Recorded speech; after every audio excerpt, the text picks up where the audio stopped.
Good evening and welcome back to Evelina. I hope you enjoyed yesterday's episode and are ready for more highly predictable drama today as we power forwards towards our conclusion. Letter the 78th, Evelina in continuation, 9th October. I could not write yesterday, so violent was the agitation of my mind. But I will not now lose a moment till I have hastened to give my best friend an account of the transactions of a day I can never recollect without emotion.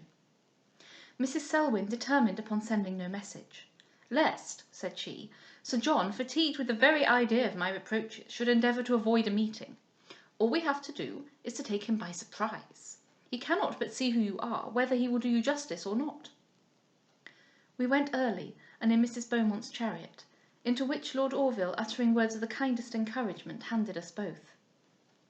My uneasiness during the ride was excessive, but when we stopped at the door I was almost senseless with terror. The meeting at last was not so dreadful as that moment. I believe I was carried into the house, but I scarcely recollect what was done with me. However, I know we remained some time in the parlour before Mrs. Selwyn could send any message upstairs. When I was somewhat recovered, I entreated her to let me return home, assuring her I felt myself quite unequal to supporting the interview. No, said she, you must stay now. Your fears will but gain strength by delay, and we have not had such a shock as this repeated. Then, turning to the servant, she sent up her name. An answer was brought that he was going out in great haste, but would attend her immediately. I turned so sick that Mrs. Selwyn was apprehensive I should have fainted, and opening a door which led to an inner apartment, she begged me to wait there till I was somewhat composed, until she had prepared for my reception. Glad of every moment's reprieve, I willingly agreed to the proposal, but Mrs. Selwyn had but just time to shut me in before her presence was necessary.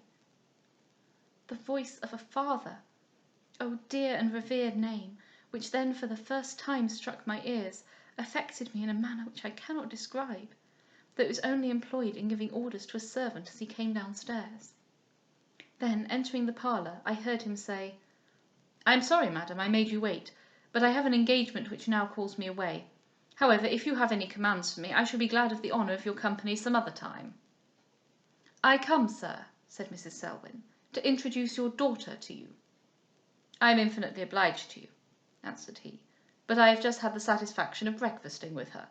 Ma'am, your most obedient. You refuse, then, to see her? I am much indebted to you, madam, for this desire of increasing my family, but you must excuse me if I decline taking advantage of it. I have already a daughter to whom I owe everything, and it is not 3 days since that I had the pleasure of discovering a son.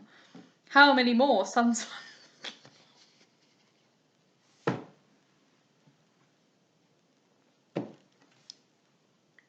I'm sorry. Please forgive the corpsing. It's just...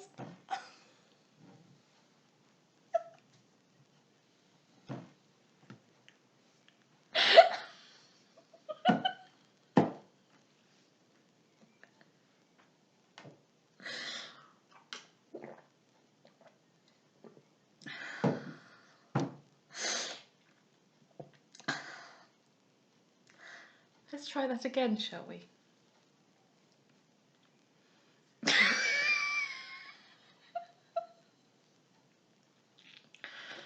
I assure you this is all completely unscripted.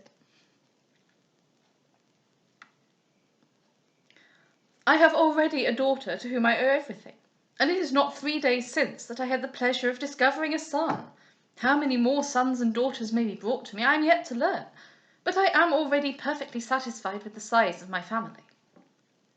Had you 1,000 children, Sir John, said Mrs. Selwyn warmly, this only one, of which Lady Belmont was the mother, ought to be the most distinguished.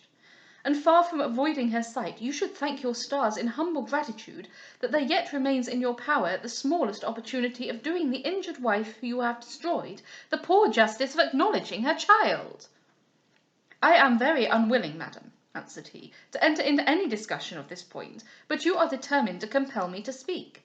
There lives not, at this time, the human being who should talk to me of the regret due to the memory of that ill-fated woman. No one can feel it so severely as myself. But let me, nevertheless, assure you I have already done all that remained in my power to prove the respect she merited from me. Her child I have educated and owned for my lawful heiress. If, madam, you can suggest to me any other means by which I may more fully do her justice, and more clearly manifest her innocence, name them to me, and though they should wound my character still deeply, I will perform them readily." "All this sounds vastly well," returned Mrs. Selwyn, "but I must own it is rather too enigmatical for my faculties of comprehension. You can, however, have no objection to seeing this young lady?" "None in the world." "Come forth, then, my dear," cried she, opening the door. "Come forth and see your father." Then taking my trembling hand, she led me forward. I would have withdrawn it and retreated, but as he advanced instantly towards me, I found myself already before him. What a moment for your Evelina! An involuntary scream escaped me, and covering my face with my hands, I sunk on the floor. He had, however, seen me first, for in a voice scarce articulate he exclaimed, "My God, does Caroline Evelyn still live?" Mrs. Selwyn said something, but I could not listen to her, and in a few minutes he added, "Lift up thy head, if my sight has not blasted thee. Lift up thy head, thou image of my long-lost Caroline." Affected beyond measure, I half arose and embraced his knees while yet on my own. "Yes, yes," cried he, looking earnestly in my face. I see thou art her child. She lives, she breathes, she is present to my view. O God, that she indeed lived! Go, child, go," added he, wildly starting and pushing me from him. "Take her away, madam, I cannot bear to look at her." And then, breaking hastily from me, he rushed out of the room. Speechless, motionless myself, I attempted not to stop him, but Mrs. Selwyn, hastening after him, caught hold of his arm. "Leave me, madam," cried he with quickness, "and take care of the poor child. Bid her not think me unkind. Tell her I would at this moment plunge a dagger in my heart to serve her, but she has set my brain on fire, and I can see her no more." Then, with a violence almost frantic, he ran upstairs. Oh, sir, had I not indeed cause to dread this interview? An interview so unspeakably painful and afflicting to us both. Mrs. Selwyn would have immediately returned to Clifton, but I entreated her to wait some time, in the hope that my unhappy father, when his first emotion was over, would again bear me in his sight. However, he soon after sent his servant to inquire how I did, and to tell Mrs. Selwyn he was much indisposed, and but would hope for the honour of seeing her to-morrow at any time she would please to appoint. She fixed upon 10 o'clock in the morning, and then with a heavy heart I got into the chariot. Those afflicting words, "I can see her no more," were never a moment absent from my mind. Yet the sight of Lord Orville, who handed us from the carriage, gave some relief to the sadness of my thoughts. I could not, however, enter upon the painful subject, but begging Mrs. Selwyn to satisfy him, I went to my own room. As soon as I communicated to the good Mrs. Clinton the present situation of my affairs, an idea occurred to her, which seemed to clear up all the mystery of my having been so long disowned.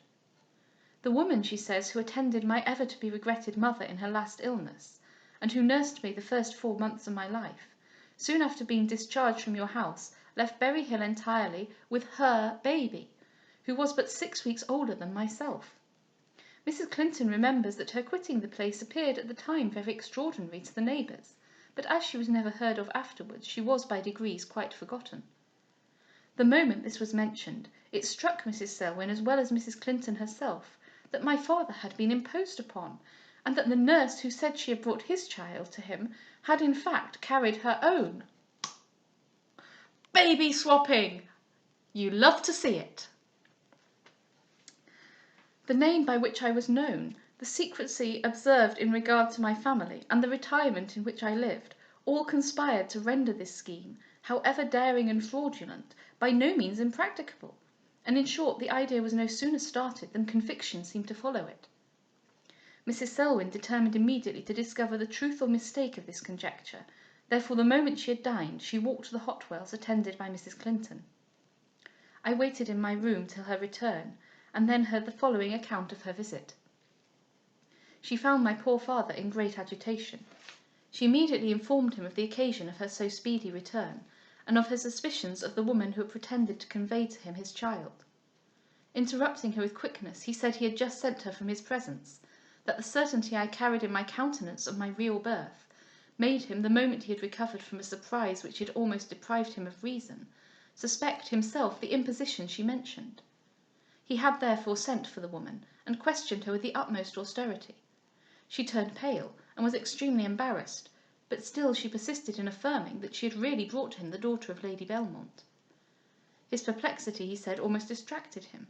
He had always observed that his daughter bore no resemblance to either of her parents, but as he had never doubted the veracity of the nurse, this circumstance did not give birth to any suspicion. At Mrs. Selwyn's desire, the woman was again called, and interrogated with equal art and severity.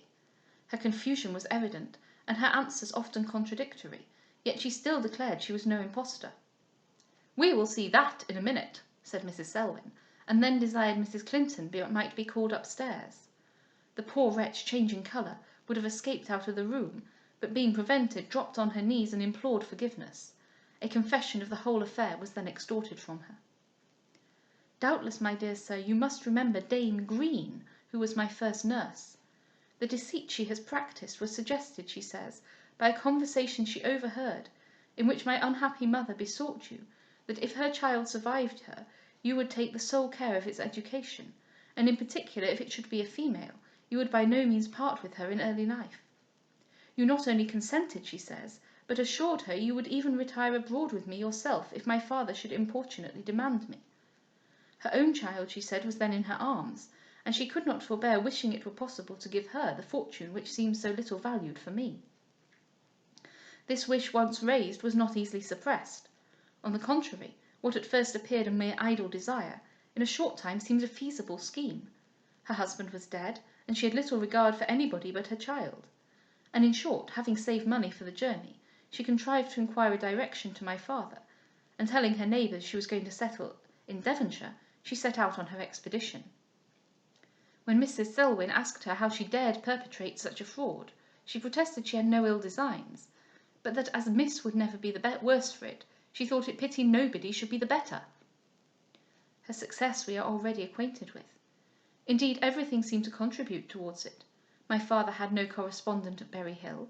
The child was instantly sent to France, where, being brought up in as much retirement as myself, nothing but accident could discover the fraud.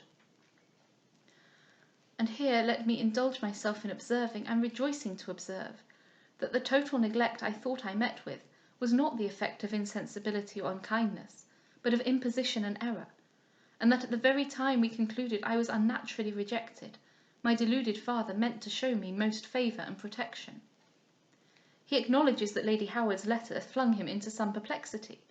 He immediately communicated it to Dame Green, who confessed it was the greatest shock she had ever received in her life, yet she had the heart and boldness to assert that Lady Howard must herself have been deceived, and as she had from the beginning of her enterprise declared she had stolen away the child without your knowledge, he concluded that some deceit was then intended him, and this thought occasioned his abrupt answer. Dame Green owned that from the moment the journey to England was settled, she gave herself up for lost.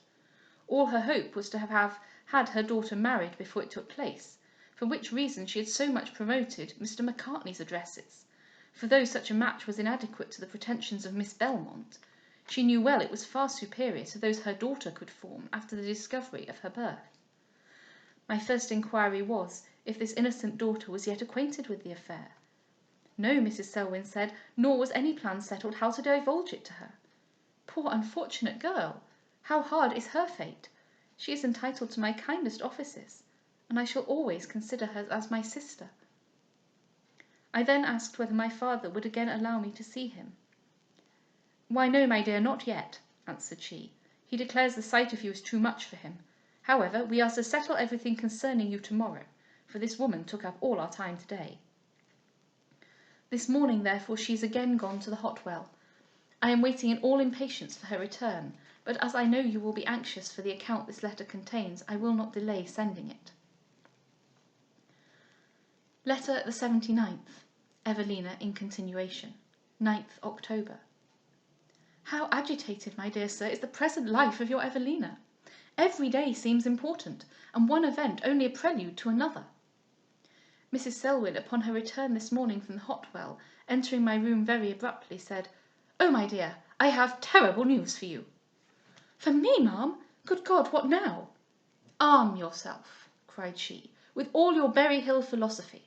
Con over every lesson of fortitude or resignation you ever learnt in your life. For know, you are next week to be married to Lord Orville." Doubt, astonishment, and a kind of perturbation I cannot describe, made this abrupt communication alarm me extremely, and almost breathless I could only exclaim, "Good God, madam, what do you tell me?" "You may well be frightened, my dear," said she ironically, "for really there is something mighty terrific in becoming at once the wife of the man you adore and a countess." I entreated her to spare her raillery, and tell me her real meaning.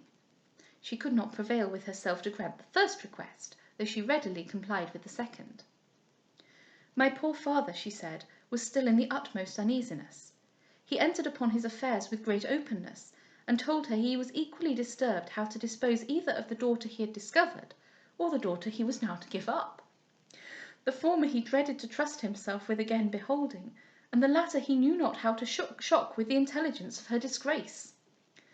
Mrs. Selwyn then acquainted him with my situation with regard to Lord Orville. This delighted him extremely, and when he heard of his lordship's eagerness, he said he was himself of opinion the sooner the affair took place the better, and in return he informed her of the affair of Mr. Macartney. "And after a very long conversation," continued Mrs. Selwyn, "we agreed that the most eligible scheme for all parties would be to have both the real and the fictitious daughter married without delay. Therefore, if either of you have any inclination to pull caps for the title of Miss Belmont, you must do it with all speed, as next week will take from both of you all pretensions to it." "Next week! Dear madam, what a strange plan! Without my being consulted, without applying to Mr. Villars, without even the concurrence of Lord Orville." "As to consulting you, my dear, it was all out of the question, because, you know, young ladies' hearts and hands are always to be given with reluctance. As to Mr. Villars, it is sufficient we know him for your friend, and as for Lord Orville, he is a party concerned." "A party concerned? You amaze me." "Why, yes, for as I found our consultation likely to redound to his advantage, I persuaded Sir John to send for him." "Send for him? Good God!"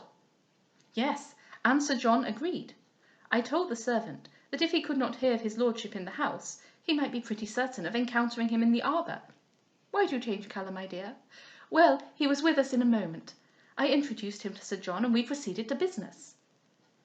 "I am very, very sorry for it. Lord Orville must himself think this conduct strangely precipitate." "No, my dear, you are mistaken.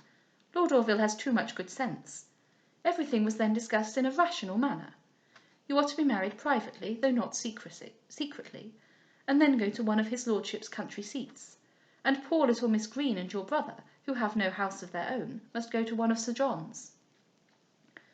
"But why, my dear madam, why all this haste? Why may we not be allowed a little longer time?"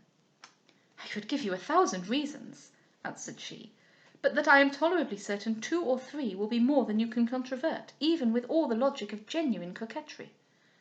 In the first place, you doubtless wish to quit the house of Mrs. Beaumont. To whose then can you with such propriety remove as to Lord Orville's?" "Surely, madam," cried I am not more destitute now than when I thought myself an orphan." "Your father, my dear," answered she, "is willing to save the little impostor as much of the mortification of her disgrace as is in his power. Now, if you immediately take her place, according to your right, as Miss Belmont, why, not all that either you can do for her will prevent her being eternally stigmatized as the bantling of Dame Green, washwoman and wet nurse of Berry Hill, Dorsetshire. Now, such a genealogy will not be very flattering, even to Mr. Macartney, who, all dismal as he is, you will find by no means wanting in pride and self-consequence." "For the universe," interrupted I would not be accessory to the degradation you mention. But surely, madam, I may return to Berry Hill?" "By no means," said she, "for though compassion may make us wish to save the poor girl the confusion of an immediate and public fall, yet justice demands you should appear henceforward in no other light than that of Sir John Belmont's daughter. Besides, between friends, I who know the world can see that half this prodigious delicacy for the little usurper is a mere result of self-interest, for while her affairs are hushed up, Sir John's, you know, are kept from being brought further to light. Now, the double marriage we have projected obviates all rational objections. Sir John will give you immediately £30,000. All settlements and so forth will be made for you in the name of Evelina Belmont. Mr. Macartney will at the same time take poor Polly Green, and yet at first it will only be generally known that a daughter of Sir John Belmont's is married. In this manner, though she did not convince me, yet the quickness of her arguments silenced and perplexed me. I inquired, however, if I might not be permitted to again see my father, or whether I must regard myself as banished his presence for ever. "My dear," she said, "he does not know you. He concludes that you have been brought up to detest him, and therefore he is rather prepared to dread than to love you." This answer made me very unhappy. I wished most impatiently to remove his prejudice, and endeavour by dutiful assiduity to engage his kindness, yet knew not how to propose seeing him while conscious he wished to avoid me. This evening, as soon as the company was engaged with cards, Lord Orville exerted his utmost eloquence to reconcile me to this hasty plan. But how was I startled when he told me that next Tuesday was the day appointed by my father to be the most important of my life. "Next Tuesday?" repeated I, quite out of breath. "Oh, my lord!" "My sweet Evelina," said he, "the day which will make me the happiest of mortals would probably appear awful to you were it to be deferred a twelvemonth. Mrs. Selwyn has doubtless acquainted you with the many motives which, independent of my eagerness, require it to be speedy. Suffer therefore its acceleration, and generously complete my felicity by endeavouring to suffer it without repugnance." "Indeed, my lord, I would not wilfully raise objections, nor do I desire to appear insensible of the honour of your good opinion. But there is something in this plan so very hasty, so unreasonably precipitate. Besides, I shall have no time to hear from Berry Hill, and believe me, my lord, I should be for ever miserable, were I in an affair so important, to act without the sanction of Mr. Villa's advice. He offered to wait on you himself, but I told him I had rather write to you, and then he proposed that instead of my immediately accompanying him to Lincolnshire, we should first pass a month at my native Berry Hill.